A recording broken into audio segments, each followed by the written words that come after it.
Què tal? Benvinguts a esta nova edició de Raonem, Asia Levante Televisió, com sempre este espai que vol sobretot conèixer els nostres representants polítics i també per tal d'aclarir aquests punts d'actualitat que de segur són d'interès per a totes i tots que avui es poden veure i que anem avui, a més, a tindre la sort, la fortuna de comptar amb un gran protagonista en el Raonem d'esta setmana Asia Levante Televisió.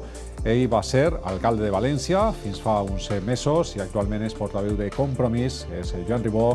Senyor Ribó, què tal? Benvingut i gràcies per estar així avui amb nosaltres. Molt bé, bon dia, bona vesprada i gràcies a vosaltres. Per a començar, què tal este nou rol, esta nova feina, tasca, després de ja no continuar com a alcalde? Bueno, s'ha de reconèixer que no és molt més lleugera que l'etapa anterior. Ara, quan veus un incendi en el Saler, ja no tens que eixir corrent, quan se cau un arbre, etc., no és ja la teua responsabilitat, però, en definitiva, és una tasca important de seguir el funcionament de la ciutat, de criticar allò que no veus, etc., però, en definitiva, és una tasca important, però no tan agobiant com ha de ser alcalde, per suposat. Permet ser més analític, el fet de no estar ahí en primera línia, potser, o no? Sí, et permet llegir més, et permet analitzar les coses amb més calma, et permet veure les coses amb una perspectiva més ampla. A vegades la rapidesa i la immediatesa de les coses no et permetia veure, o sigui, tenies que resoldre i no et permetia veure concretament les coses amb una perspectiva més ampla. Parlava vostè d'aquests incendis que malauradament estan ahí sacsejant el Saler, parlant d'aquesta actualitat pura i dura, preocupant, no? Molt preocupant. Són 9 incendis des que ens n'anàrem nosaltres, Això no havia passat des de fa molt de temps i, per suposat, no vull culpar el nou govern. Pensa que és una cosa que s'hauria de buscar així de ràpidament. Mira, acaba de signar, abans d'entrar a l'entrevista, una moció urgent per a convocar una junta de seguretat que estudi aquest tema amb totes les forces de seguretat, amb tots els serveis implicats en l'Ajuntament i que a posteriori busquem solucions, perquè s'ha de buscar solucions. No pot continuar el tema d'esta manera. Què pot estar fallant, senyor Ribó, en aquesta situació dels incendis? No sabria dir-te amb exactitud, sincerament. Hi ha alguna que nosaltres estiguérem fent i ens dona molt bon resultat i que en aquests moments no es fa o es fa molt més feblement. I és el fet d'utilitzar persones, voluntaris, que estaven en la devesa, que estaven ajudant, que estaven plantejant coses que s'havia de fer, no s'havia de fer, i això va ser un element que va parar, des de l'incendi del 2015, va parar molt els incendis en el Saler.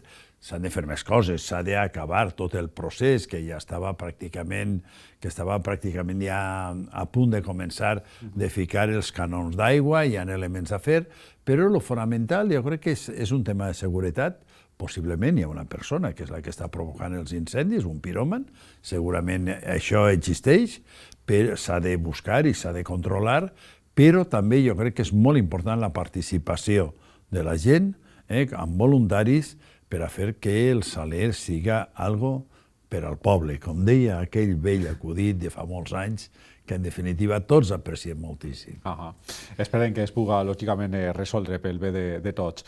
He de preguntar-li, evidentment, va ser la notícia més destacada de la setmana passada, aquest acord, aquesta formalització entre el PP i Vox. Va fer-se oficial, com dic, fa uns dies, però una cosa que jo crec que s'anava barruntant des de ja fa més temps, més setmanes, inclús diria mesos, no? Jo en pla de broma deia que estava escrit en les estrelles i que la conjunció astral que ho anava a concretar era l'arribada dels pressupostos on són imprescindibles els vots tindre majoria.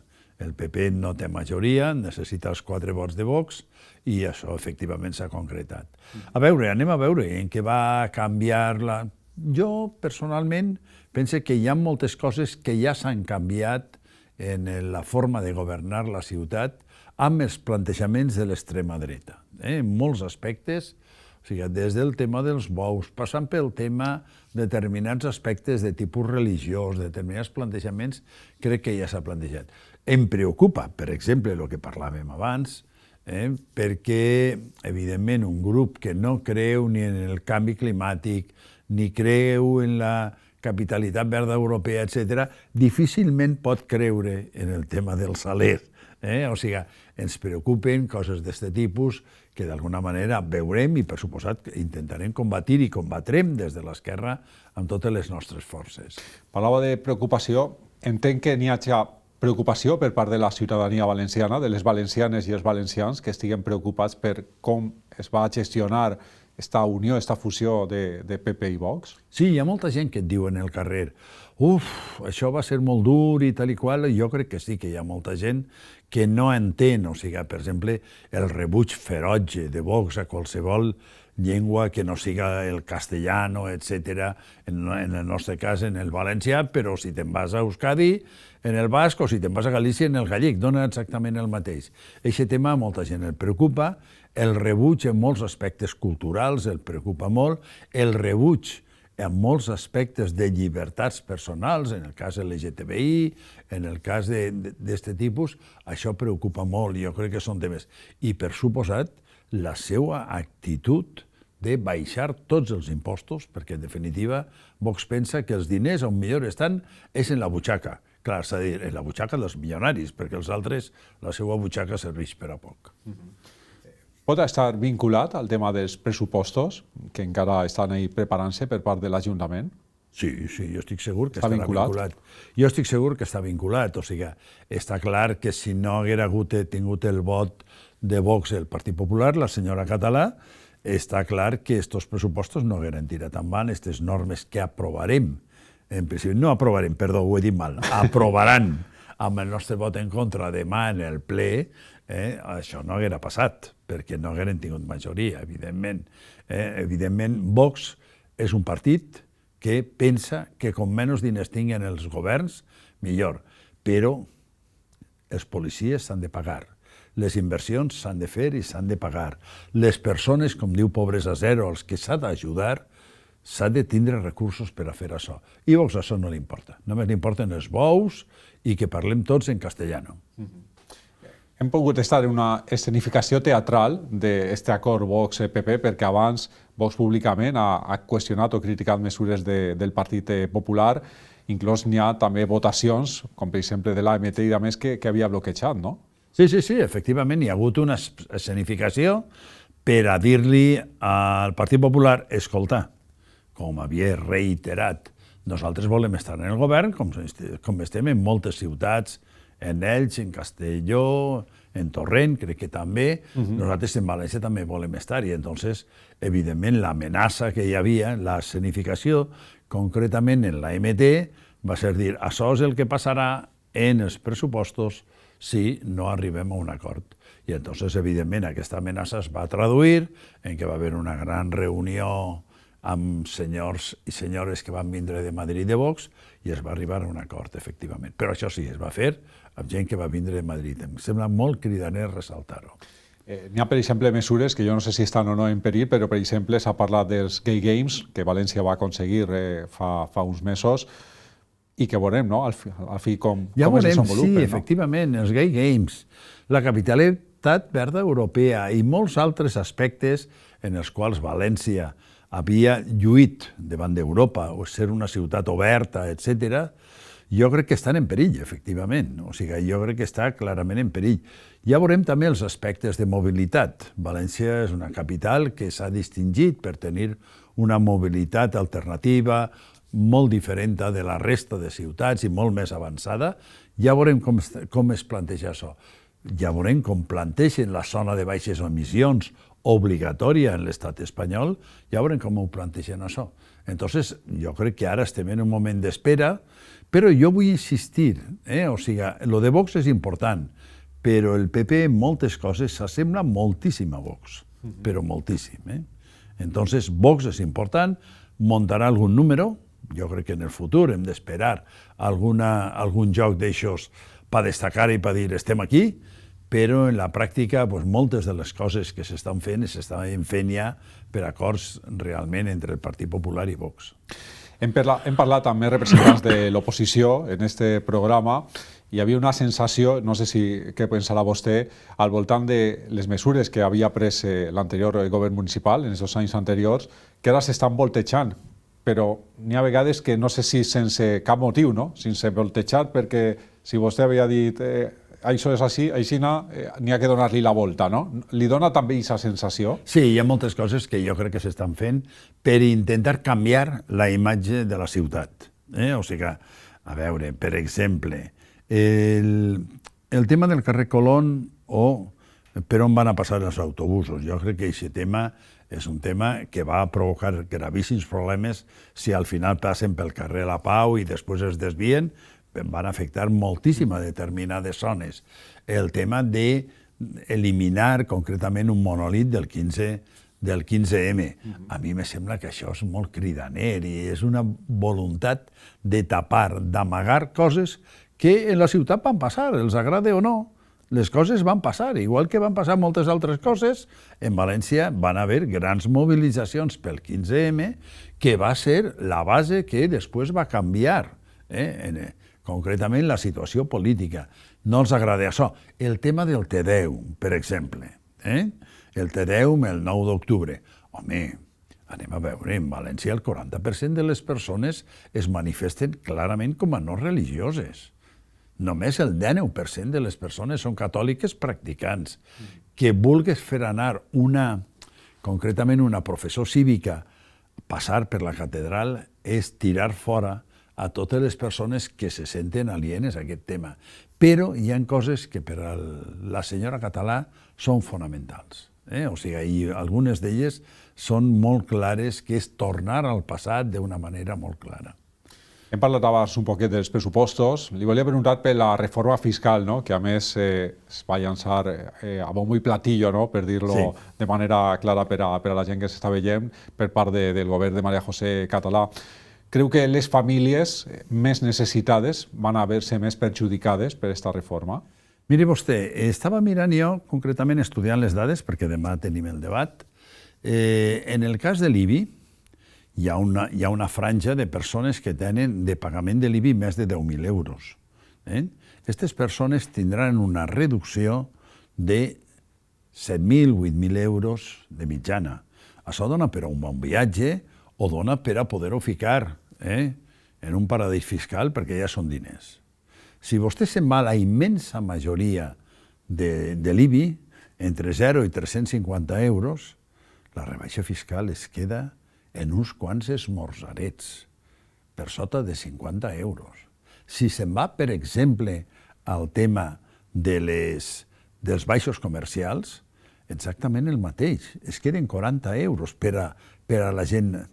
Si se'n va, per exemple, a les oficines, on el percentatge també és majoritari, les baixes, la rebaixa fiscal és molt poca cosa. Però quina és la conseqüència? La conseqüència és que perdrem en ingressos, segons la senyora Català, al voltant de 71 milions d'euros. A veure, en València, i ho vull tornar a dir, en València fa falta policies. Nosaltres en vam entrar molts, però se n'estan jubilant molts. En València fa falta inversions, per exemple, en infraestructures. En València fa falta millorar, augmentar les ajudes a les persones que Pobresa Zero ens diu que estan malament. D'on anem a treure això? En definitiva, li estem donant molts diners als que més tenen, el xocolate del lloro a la immensa majoria de la població, per a tindre menys recursos per a un ajuntament que necessita els recursos concretament per a fer la seva feina fonamental. Home, la senyora Català pot treure la varita màgica que ella coneix, que és augmentar l'endeutament. Però aquesta varita màgica, nosaltres sabem que en Torrent la va utilitzar, quan era alcaldessa va pujar l'endeutament al 66%, però aquest endeutament, en definitiva, l'han de pagar després. O sigui, no ens sembla una bona solució. El periòdic Levante, el diari Levante, el Mercantil Valenciano, va fer una notícia al voltant de la diferència que hi havia entre barris a la capital valenciana, la renta per càpita, que es donava, per exemple, en l'Eixample i el barri de Benimàmet, per ficar un exemple ben clar. Esta bretxa, aquest trencament, pot aguditzar-se amb tot això? Bueno, tots els estudis ens ho diuen. O sigui, avui ha aparegut un estudi, per exemple, de la Unió Europea, on parla concretament dels paradisos fiscals, on això s'està aguditzant. La diferència entre l'Eixample, el tercer barri amb més renta de tota Espanya, segons les dades i barris com Benimàmet, com Orriols, sens dubte es va augmentar amb mesures d'aquest tipus. O sigui, la manera de reduir les diferències és que els que més tenen paguen més impostos. Si el que fa la senyora Català precisament és el contrari, el que està fent és augmentar aquestes diferències. I això és una cosa de manual, que qualsevol economista que reconegut, com el senyor Piketty, com a qualsevol, ho sap perfectament.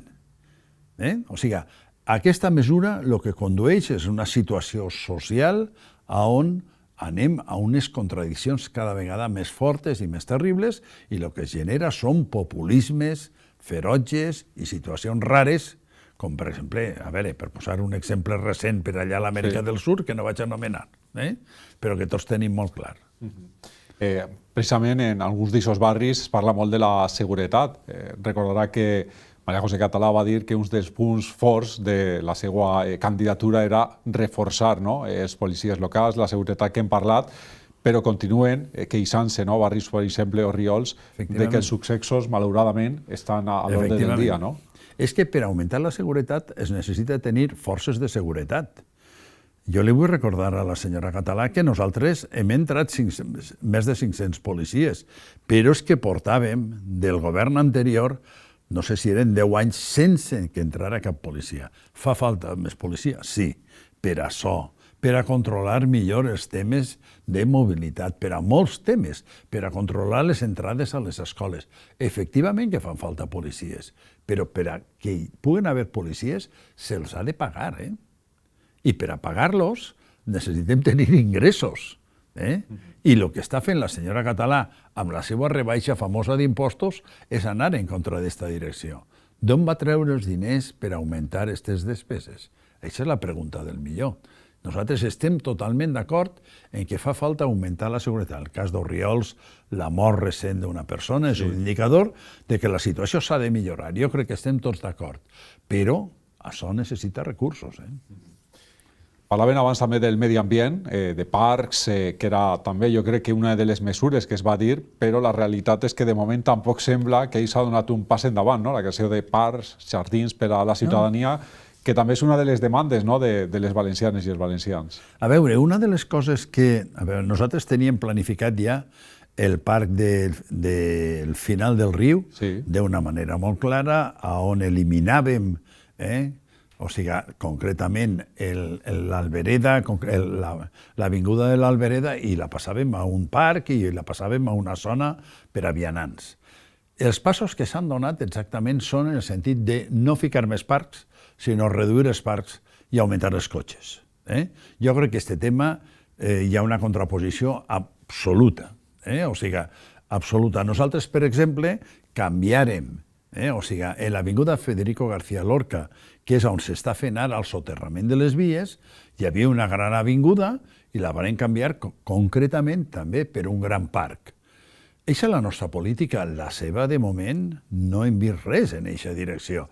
Acaba d'aparèixer que renuncien concretament a la reestructuració de tota la zona de l'avinguda de l'Oest, també en la mateixa direcció.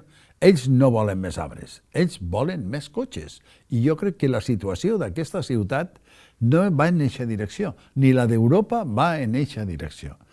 El camí de les ciutats és ser ciutats més sostenibles, on el cotxe no siga una eina fonamental de la ciutat.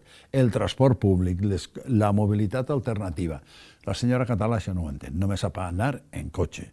I jo crec que aquest és l'element que hem de tocar i de deixar d'una manera molt clara. Sé que se l'ha preguntat moltes vegades, vaig a preguntar-li pel port de València, perquè està també sent una de les banderes del president Mazón inclòs, que està pràcticament dia sí dia també parlant d'aquesta necessitat de l'ampliació del port. Voldria conèixer la seva opinió. Bueno, la meva opinió està votada fa 2 o 3 anys, on vaig dir jo vull una declaració d'impacte ambiental per l'ampliació del port que deixi clar una sèrie de coses, fonamentalment 3. Primer, com afecta a les platges del sur. Segon, com afecta a la mobilitat dintre de la ciutat. És que allí van entrar milions de teus més, teòricament. Qui els va moure? Com es van moure? Algú ens ho haurà d'explicar, perquè si no és un desastre.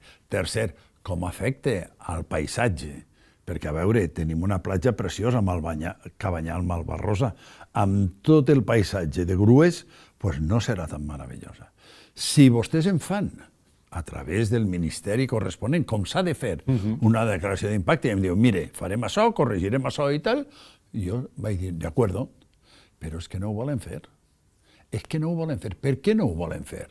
Perquè saben que les afeccions són molt greus, que és molt difícil o seria caríssim arreglar-ho. Entonces, València, nosaltres ho diguem sempre, València és una ciutat que té un port, però el port de València no pot ser un port que té una ciutat. L'important, en primer lloc, és la ciutat, els seus habitants. I el port és molt important, però nosaltres sempre pensem que el port ha d'estar condicionat a que està en una ciutat, a que ha de complir unes determinades condicions. Estem ja pràcticament arribant a la fi, el temps està passant volant.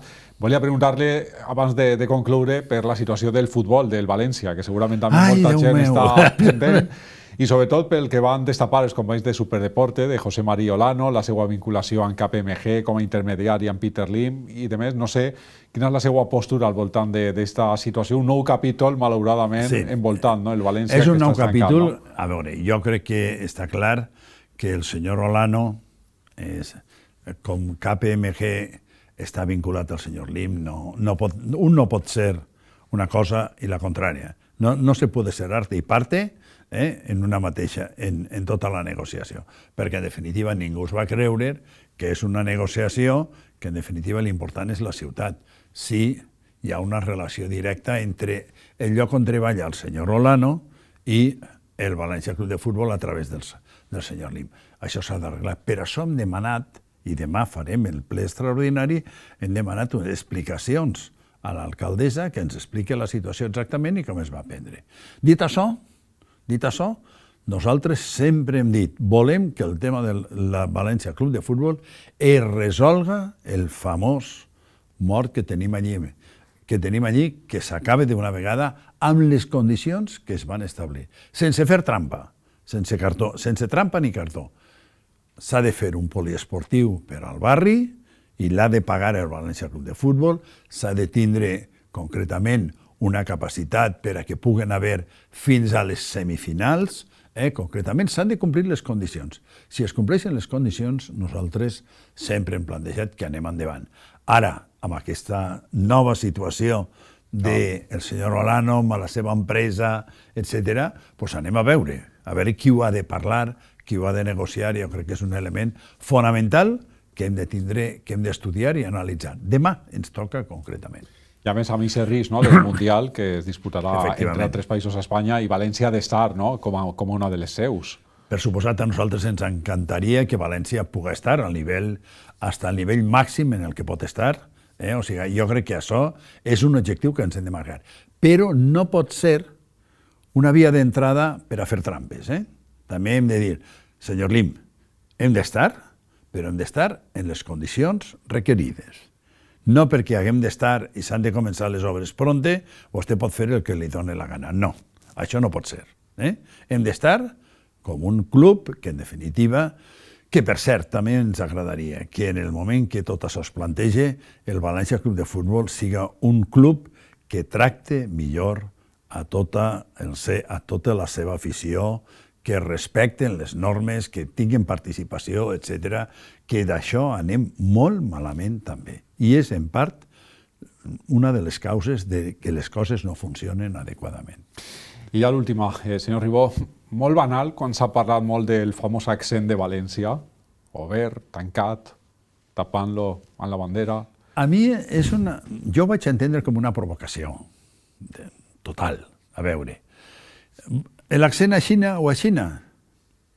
Doncs mire, jo sóc enginyer agrònom, jo d'això no entenc. Quan estic malalt vaig a un metge, quan em vull fer una casa vaig a un arquitecte, i quan vull ficar un accent pregunte als que saben. Qui són els que saben d'això? Doncs l'Estatut d'Autonomia d'esta comunitat diu que això ho fa l'Acadèmia Valenciana de la Llengua. I ells són els que decideixen. I ells van decidir que l'accent era a Xina. Doncs a Xina. I jo no tinc res més a dir. O sigui, a veure, Me sembla l'altre, me sembla ganes de muntar el número. Lo que em preocupa d'això és que els que han muntat este número sempre parlen en castellano. No els he sentit dir-ne una en valencià. Que si aixina, que si aixina, però si tu no parles en valencià, què més te dona?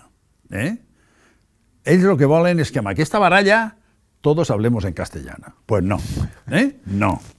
Això és el que no van aconseguir. Nosaltres continuarem treballant per dignificar la nostra llengua segons les normes que estan en l'Estatut d'Autonomia. I punto. I serem exigents en que es complisquen.